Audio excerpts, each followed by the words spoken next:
Dobar dan ponovo nakon jedne manje pauze. Naime, prošli tjedan sam igrao bosansku premijer ligu Bosne i Hercegovine za klub ŠK Inksma iz Goražda i taj klub je po prvi puta postao prvak Bosne i Hercegovine, u stvari ispred legendarne Bosne i Sarajeva koja je valjda u zadnjih 15 godina bila prvak jedno 12 ili 13 puta. Uglavnom, mi smo u stvari dosta uvjerljivo bili prvaci, iako smo imali problema u startu u nekim mečevima, ali smo srećom dobivali te mečeve 3 po 2,5, pa je onda to ispalo sve ok. Što se tiče moje igre, ja sam igrao na drugoj ploči, na kraju mi je skor bio 4,7 i u stvari sam podbacio za jedno pol boda i dosta je igra bila, ajmo reći, klimava. Jedina stvar je pozitivna stvar da u tom meču s Bostom smo na kraju dobili 3 po 2,5, a ja sam s crnima dobio veliku bugarsku nadu i već velemajstora Momčila Petkova, s kojim inače nemam baš dobra iskustva. Igrali smo dva puta prije toga, do duše, koji sada on je bio bijeli i jednom je dobio na Turskoj ligi, a jednom smo revizirali na Norveškoj ligi. To je bilo oba puta prošle godine, tako da je dosta je opasan igrač. I dosta ima skalpova u karijeri i sa igračima preko 2650, tako da jako je nezgodan. Uglavnom, objavit ću dvije partije sa ove lige. Jedna je ta ključna protiv njega sa crnim figurama, a drugu koju sam dobio, a druga će biti protiv velemajstora iz Srbije Branka Tadića, koji je u stvari mene dobio i koji je odigrao partiju pa praktički bez jedne pogreške, ali to ću za sljedeći video proanalizirati, tako da ćemo vidjeti tu partiju. Eto, uglavnom ovo je 7. kolo bilo, direktan meč. Inače, u dvije partije koje smo imali prošle godine, jednom je igrao D4, jednom SF3, a ovaj put je odlučio igrati E4, tako da teško se na njega pripremiti jer stvarno igra sve i nije uopće lako pogoditi. Ja sam gledao i jedno i drugo i treće, ali nije, govorim, jednostavno se mora više gledati način na koji ću ja igrati ta otvaranja, a ne toliko njega. Uglavnom, ja sam igrao svoju Sicilijanku, što inače igram, no ovdje sam odlučio napraviti jednu promjenu i umjesto svog standardnog A6 odlučio sam nakon nekakvih možda već 15 godina u stvari odigrat Richter Rauser, znači prvi puta. To je inače, svi dobro znamo, jedna od najpopularnijih, najmiljenijih varijanti hrvatskog velemajstora Kožula, koji je s tom varijantom postoji prvak Europe i puno velikih pobjeda ostvario. Tu je naravno glavni potez lovac G5, E6, dama D2, A6, velika rohada, lovac D7, F4, B5 i ovo se inače smatra Kožulova varijanta koju on valjda odigrao samo u praksi odigrao sigurno bar jedno 300 puta, a možda sam malo i rekao u stvari. Ja sam stvari vidio prije partije da mislim naravno da je on očekivao da će igrat Najdorfa, ovdje se iznadio, da on u stvari igrao samo jednu partiju lovac G5, a dvije partije igrao Sozina, lovac C4, koji je, ajmo reći, drugi najpopularniji potez u ovoj poziciji. Ja sam odigrao E6, lovac B3, i sad sam odigrao potez lovac D7, jedan rijeđi potez. Uglavnom, ovdje je glavni potez lovac E3. No on je ovdje odlučio igrati, to jako je brzo odigrao potez, sad kaže DB5. Naravno, ovdje prijeti, sad kaže D6, jedina mi je prava obrana dama B8. I nakon lovac F4, naravno, ni u ludilu se ne igra nekakav potez E5, jer nakon lovac G5, lovac F6, SD5, ova pozicija uopće nije dobra. Ja sam odigrao potez sakač E5 i on odigrao potez lovac G3 brzo. I ovdje sam ja već bio van svog znanja što se tiče ove pozicije. Inače, ovo je rijetka pozicija i u stvari što je jako zanimljivo, igrač koji igra sa mnom u ekipi, Denis Kadrić, velemajstor inače iz Vogošće, koji igra za Crnu Goru, ovo igra u stvari dva puta sa bijelima. Ovdje recimo, ono što je prvo, ali teško je to recimo nekad u pravoj partiji odlučiti za takav potez, on vuče brzo i sad ja naravno vidim da postoji mogućnost da uzmem lovac B5, skakač B5, skakač E4. I vidim naravno na lovac E5, D5, lovac A4. I ovdje jednostavno, kad protivnik igra brzo, kad vidite ovako nešto u principu, tu svatko odustaje od ovoga. Iako u stvari kad se pusti kompjuter, on čak i ovo jako cijeni za crnoga i smatra da nakon kralje 7, recimo dama H5, F5, velika rohada, recimo G6, dama H4, G5, dama H5, nekakav dama E8, da se stvari crni drži i da je pozicija potpuno nejasna. Ali opet, poznavajući da je moj protivnik sigurno nešto analizirao ovdje, teško je ući u ovo i igrati potez kralje 7 i biti siguran da ovdje nije neki mat u pitanju ili da nešto neće visiti. Naravno da je ovdje crni na potezu, crni bi stavio super nakon nekakvog A6, ali bijeli na potezu i to je dosta nezgodna stvar. Ja sam odigrao najlogičniji potez, prvo A6, otjerao skakača, skakač D4 i sad ovdje dama C7 sam odigrao, dosta logičan potez. U stvari šta bijeli želi kad povlači potez lovac G3? Bijeli želi igrati potez F4 i poslije ako može odigrati potez E5. Znači meni nije, šta ja mogu imati problem? Ja mogu imati jako velik problem sa ovim skakačem na F6. Jer on ne može nikad doći na G4 ni na H5 zbog ove dame koja ipak drži tu kontrolu ove dijagonale. I nakon dama C7 šta je meni naravno ideja? Nakon F4 skoči skakač C4. Jer ja sam zadovoljan s ovom izmjenom. A automatski radim pritisak na točku B2. On je odigrao potez dama E2, logičan potez, ja sam odigrao B5. Naravno opet nakon F4 što on odigrao slijedi potez skakač C4. I ovo je recimo jako zanimljiva pozicija, on je odlučio ovdje igrati jako riskantno. Jer jasno je nakon poteza E5 da ću ja pojesti skakač B2 jer naravno nakon poteza E6 imam dama C3 šah među potezi, naravno da je crni bolji ovdje. Ono što sam ja više očekivao je možda potez recimo lova C4. Dama C, BC, velika rokada. Ali nakon skakač H5 poteza, mislim crni ima neke slabosti poput ovog pješaka na C4. I pitanje da li je to toliko recimo nakon poteza skakač F3. Ne smatram da je ovo nešto tako strašno za bijeloga. Lovci ipak nisu razigrani. I recimo već prijeti nekakav top D4, možda SD2, pa napad SC4, tako da tu treba biti i pažljiv s tim pješakom i nije lako baš ni stvoriti neku igru sad ovdje. Mislim, ja sam stvari mislio igrati lovac E7 jer nemam ni potrebe uzimati još top D4, top C8, pa po kompjuteru oko jednake pozicije mogu je on to odigrati, ali on očito je već odlučio igrati na napad, ne na neku završnicu, tako da to je jednostavno stvar odluke u partiji, nije tu uopće ništa za zamjerit, niti je to greška. Recimo na veliku rohadu igrao bi top C8. Opet prijetim nekakav skakač B2. I opet bijeli mora misliti o tome. On je odigrao potez E5. Ja sam poveo skakač B2. Naravno prijetim dama C3. On povlači dama F3, najbolji potez. I naravno sada visi top na A8. Crni mora top C8.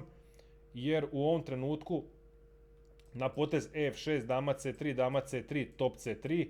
Jako je važno da na potez top B1 crni može igrati skakač A4 i na lovac A4, B4, top B8 nije ništa jer jednostavno mogu vratiti topa na C8 i crni je ovdje bolji jer ova završnica, u stvari crni ima pješaka više, ali ovi lovci će biti jaki, posebno kad se uzme FG7, lovac G7. Ovdje nekakav drugi potez osim skakač C2 što je on igrao nije ni moguće jer na skakač D2 sjedi lovac C6 tempo. Tako da on je odigrao skakač C2. Naravno u ovakvim pozicijama ja imam pješaka više, ali nemojte nikad vrlo je nepraktično vraćati skakača na G8. Čak i po cijenu recimo da on ništa sad ne igra direktno nego da otiđe rohadu. Ovo je ogroman problem. Ovo je ogroman problem i nakon što uđe top na A, sa A na E1 i F5, bijeli napada sa jako puno figura. I to je teško izdržati. I zato u ovom trenutku ja sam odigrao potez skakač D5, iako u stvari, koji je dobar potez, iako u stvari ovdje imam i potez mogući DE5. I na F5 lovac B4 šah. Ja sam to naravno vidio jer obično je jako važno gledati tempo poteze, posebno kad je pitanju razvoj. Ali sam u stvari nakon C3 mislio ne mogu uzeti lovac C3, skakač C3, dama C3, top C3, F6, ovo je figura manje, nema smisla. Ali imam jedan zanimljiv potez nakon čega je pozicija potpuno nejasna, to je dama C3, žrtva dame i nakon skakač C3, top C3. Jer visi dama, ali ovaj šah stalno visi. I to je problem bijeloga, u stvari ovdje recimo nakon dama 8 sjedi lijepi top C8 i bijeli gubi partiju. Nakon dama E2 čak top F3. Ne može crni kralj, bijeli kralj ni na F1, ni na F2, ni na D1, ni na D2. Znači mora dama D2, naravno gubi damu, što nema nikakvog smisla. Najbolji potez je kralj E2.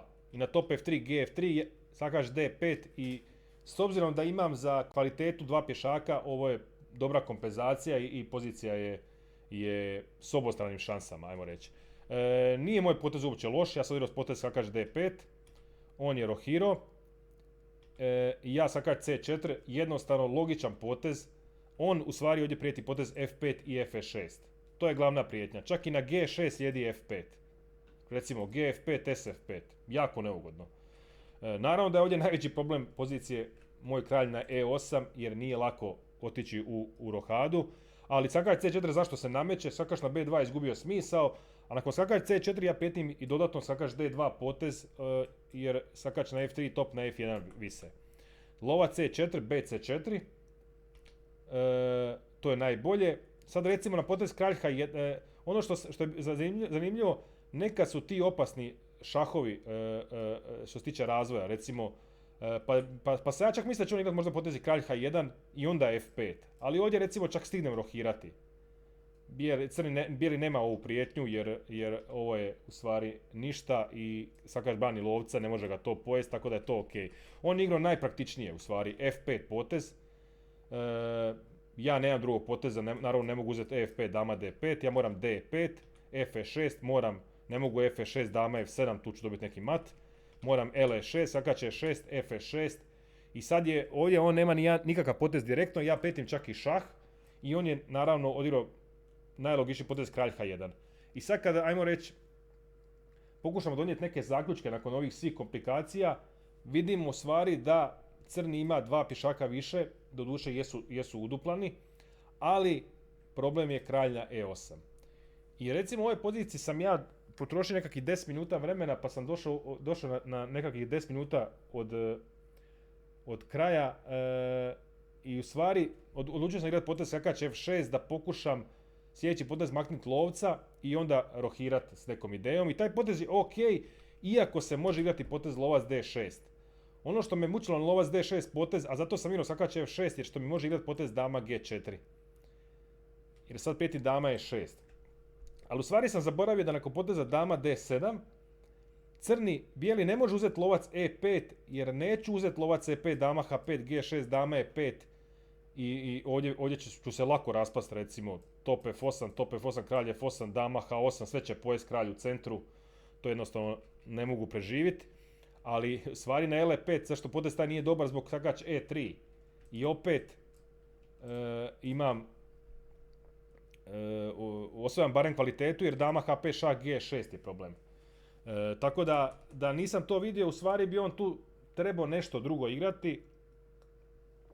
Ali čak i da odigra nekakav potez i top A1, dosta je to nejasno u stvari, čak i ima smisla možda i dama H5, G6, dama G5. Nezgodno je igrat meni zbog mog kralja. U stvari, kompjuter cijelo vrijeme daje da je pozicija oko jednake, ali možda je lakše igrati u stvari bijelome, iako se ja na kraju dobio partiju zbog njegovog previda. Na kraju će se ispostaviti da sam se dobro branio, pa je on neku trenutku popustio, ali ovo nisu ni lagane odluke šta igrati. Jer sa skakač F6 dopuštam potez skakač D4, a sa lovac D6 dopuštam potez dama G4. I sad tu treba odlučiti šta je bolje, dopustiti jedno ili drugo. Ja sam odlučio dopustiti skakač D4, zato što sam vidio da imam potez dama D6 i šta mi je u stvari bila ideja? Ovdje mi je bila ideja, on je sad napravio grubu grešku, a to ćemo vidjeti, odlučio je žrtvat figuru i žrtva drugu figuru. To ćemo vidjeti zašto nije bilo dobro. Ja sam očekivao potez top A D1. I na to sam smislio odličan potez dama D5. Zašto dama D5? Zato što na dama D5 neću uzeti ED5, lovac E5, ovo je preopasno. Jer skakač dolazi nakon L7, skakač F5, puno stvari tu visi. Ali imam odličan potez skakač D5 i na skakač E6 ili L5 sjedi potez skakač E3 i crni u stvari dobiva jer osvajam kvalitet. Ono što je mene brinulo za vrijeme partije je naravno u ovom trenutku da sada bijeli uzme lovac E5. Ovdje naravno dama E5 top F1 je nemoguće igrati. Jer sljedeći potez skakač je 6 kralj ostao na E8 i jednostavno to će biti nekakav mat brzi. Ja sam mislio igrati potez dama F3 i na top F3 potez kralj F7. Ali mislim da je pozicija u principu ok za bijelog, recimo G4, H6, to B1, L7, to B7 i crni, bijeli je jako aktivan i ima kompenzaciju za ovog pješaka koji je trenutačno nepokretan u stvari i ne mogu ja napraviti nikakvog slobodnjaka i ova partija bi se vrlo vjerojatno završila remijem. Šta se dogodilo u partiji? On je u stvari vjerojatno možda misli da dobiva s ovim potezom lovac E5, dama E5, skakač E6 s idejom na dama E6 da odigra potez top A1 ili čak top F1. I sad u stvari nakon dama 1 top 1 jako je nezgodno. L7 dama B7, kralj F7 dama B7, ovaj top je nebranjen na C8. No šta je on previdio? U stvari previdio je razvoj i tempo potez, a to je potez lovac D6. Odličan potez, u stvari prijetim mat u 1. Na skakač G7 lagani kralj F7 i sad visi i skakač i mat i dalje visi. On mora igrati ovdje potez dama H3 i sad u ovom trenutku, evo daću vam malo da razmislite, iako se čini da crni, mislim ne da se čini nego imam figuru više, ali dalje je opasnost ipak ovog kralja na E8 koji je ipak u centru i ovdje recimo postoji samo jedan potez koji dobiva, pa eto možete i pauzirati video pa razmisliti. Uglavnom, naravno bijeli prijeti potez top A1, nije to sada, jako je nezgodno nakon toga, ali ovdje potez koji dobiva je odličan potez skakač G4. Zašto skakač G4? Naravno prijetim potez dama E6, dama G4 nemoguće zbog dama H2, na top A1 sjedi potez skakač F2, taktički udar, top F2 dama E1, na skakač F4, opet skakač F2 i na top F2 dama A1 visi. I u stvari nakon ovog poteza bijeli je mogao komotno već predati. On je odigrao potez skakač G7 iz očaja, dama G7, top A1 šah, kralj D7, ali u stvari kralj je sad praktički siguran ovdje, a dvije figure viška su ostale. On je odigrao špar poteza, dama F3, top H8, dama B7, ništa ne prijeti nakon top C7, dama A6, top F1 i sad nakon elegantnog dama E5 sa neobranjivom prijetnjom mata ili čak i dama E4, kralj G1, LC5,